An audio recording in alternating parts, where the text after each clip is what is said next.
Hello, my name is Marcus. I'm the compiler of a collection of therapy quotes entitled Psychoanalytic Self-Awareness Quotes. This is TQ 106 and 7. 106 is a little bit longer than the other ones. Therapy quote number 106. In her extensive study of puer psychology, first published in 1970, Marie-Louise von Franz characterizes the typical puer as one who leads a provisional life. This means the person harbors a strange attitude and feeling that his job, career, car, creative endeavor, or woman is not yet what is really wanted, and there is always the fantasy that sometime in the future the real thing will come about. Von Franz summarizes her view of the puer as follows, quote, "None of his reactions are really very personal or very special. He becomes a type, the type of the puer aeternus. He adopts an archetype, and if you do that, you are not at all original. He acts merely the pattern of the eternal youth God, and therefore he has all the features of the God. He thinks himself as something special. He is the one sensitive being among all the other tough sheep. He will have a problem with his shadow, which he generally projects," and so on. There is nothing special whatsoever. The worse the identification with the youthful God, the less individual the person, although he himself feels so special."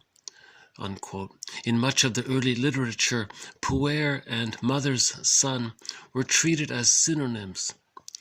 Puers were described as trapped in a debilitating relation to the mother, tied to her apron strings. The initial instinctive bond between mother and child then develops into an emotional tie that binds between mother and son, that determines the son's path in life long after and despite his having physically flown the coop. I wonder why she ended on that phrase, "flew the coop." But maybe there's a play on the fact that he's a little, not crazy, but a little. One self-help author calls the puer the flying boy, after Peter Pan, always flying around. Maybe there's a reference to that. So this term, the puer, has come up a couple of times already. So I thought this quote kind of elaborates and clarifies the term. So apparently it was very well known in the past as it meaning mama's boy. So remember, the boy was overly attached in a negative way to the mother. So maybe the mother used the son and there was a negative symbiosis there. And there's a lot of anger about that. So the child splits, we call this the rejecting part object. So the child splits his image of the mother into good and bad. So the bad is the rejecting part, and he has a lot of angry feelings about that. So that's the Cpt Hook part, right? That he's not aware of. But the positive aspects he got from the mother, the good things, maybe got, even if they're just crumbs, there's the love and hope. So there's the Peter Pan flying around looking for that love and hope, right? Holding on to that love and hope, those crumbs that he got from the mother. And see, the story of Peter Pan is split. They're showing that split. See, the two characters are parts of the same person. They're in the same person. Remember fairy tales, all the characters are in the same person. The whole drama takes place within. All those fairy tales are a drama of the psychic world within. Melanie Klein says we live in two worlds, the external world and the internal world. And this internal world is depicted in these fairy tales. So all those characters are part of the person. So Peter Pan and Hook are two aspects of the same person. And that represents the splitting that we just talked about in the past couple of videos. And so he's completely identified with the hope, and he's ignoring the reality of the pain. Maybe it was too much. So he's severe, lots of denial there about that. So this is the risk of constantly staying divided within like that, you know, and he leads a provisional life. He's never really grounded, doesn't form lasting relationships that are meaningful, and he doesn't find his feeling self, you know, for whom does the feeling self serve, for whom the grail, he doesn't find that grail, the feeling self. He doesn't, he's always in flight, searching for that perfect mother he never got. He's not doing the grief work. Remember, splitting precludes mourning. If he's going to mourn the loss of not having a secure attachment style, he needs to look within at the anger that he's buried, you know. And remember, unhappiness is a malady of the personal synthesis. So this story of Peter Pan, there's a malady of the personal synthesis. The two parts don't come together. In the story, it's not shown that the two are parts of the same person. They keep the characters split, you know. You know, a follow-up, a part B of that story would be that the person unites the two. The two become friends, and there's a new person that represents both, and there's a healthy relationship there. Right? So it would be a new character, really, and Peter Pan and Captain Hook wouldn't be there. It'd be this third person, right? So yeah, and there are variations on this theme. I mean, in this more benign version, you have the Mozarts, and you know, they're playing with their dreamy, flighty music, happy, playful. Let's not look at anything. Let's not face the real feelings. Forget about the quote, "The truth will upset me free."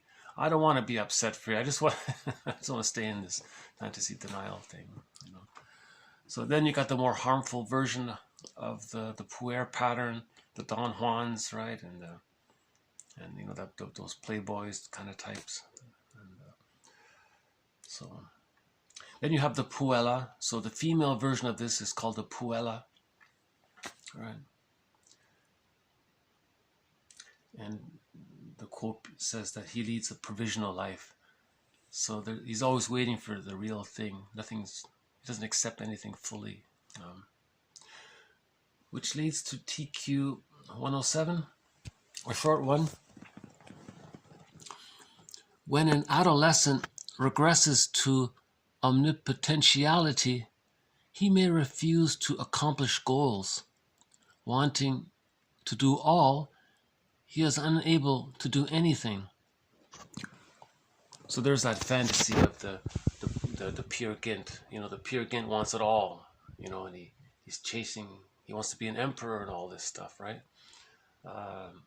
So he doesn't really accomplish anything because he's holding out for the for this imagined ideal. It's not realistic. It's this ideal other. It's this perfect union with the perfect woman. You know, doesn't exist, right?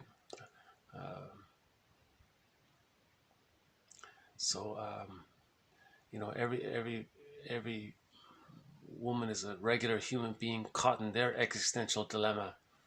So we're looking for Ubuntu to accept the humanality, the humanness in our humanity. Previous videos covered Ubuntu, right? So Peter Pan doesn't find Ubuntu, right? Peer Gynt, Don Juan, and all the other playboy types. Von Franz, this is an archetype. That just means pattern. You know, when the phrase fairy tale motif, mythological motif, archetype, all that just means a psychological pattern. And it's expressed in these imaginative stories of fairy tales and literature and myths and all that. But it's a psychological pattern. So the pattern is there's a split between the bad mother, which is repressed, and that bad mother in fairy tale could be like a monster, Captain Hook, it could be a scary creature or person. Then you have the good part, right? And the ego there could be like a helpful ally, a friend. And in the last video from today, the one just before this, there was reference to the idea of how we need to build psychic structure, and how everyone is advising, let's be nice to each other, kind to each other, because every experience of kindness that we experience builds on previous memories of kind acts, and eventually they all coalesce. And the theory is that it can form a new good object, and that builds psychic structure. We have a new helping ally inside, and that redistributes the energies, and that can unite the good and bad to form a whole object. So that's why the advice is, to help others and spread the love, so that we all can reach Ubuntu.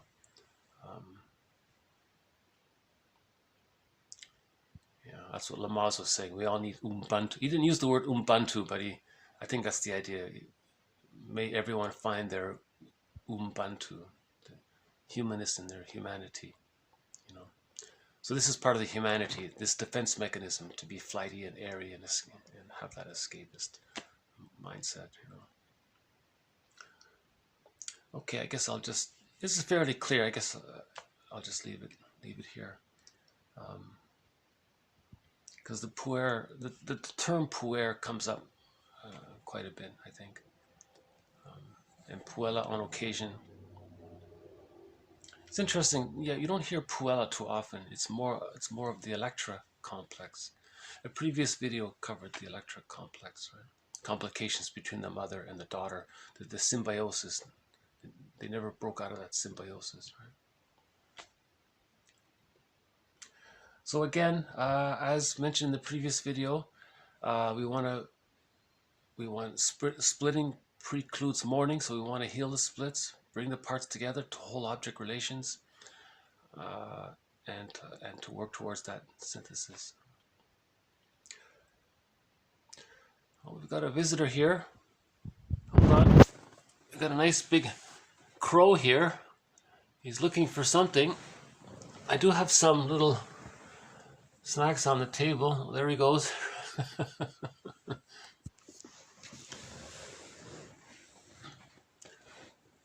I sometimes leave a little bits of bread or something for the bluebird. Once in a while the crow will come instead, so.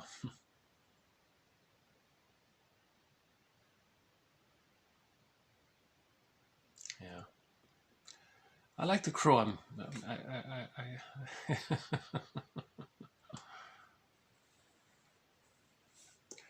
So we'll pause it here.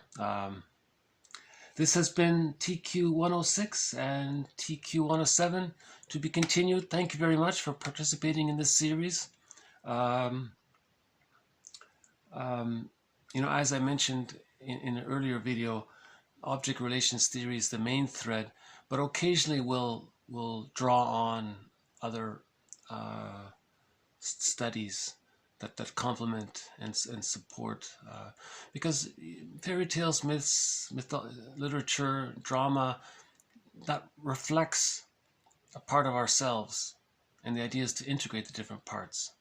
So that's why object relation theory, that's why most psychoanalysts, I think, are also literature buffs. The idea is to bring the two. It addresses both sides of the brain, the so-called primary process of the child and the secondary process of the adult. You want to synthesize things, something like that.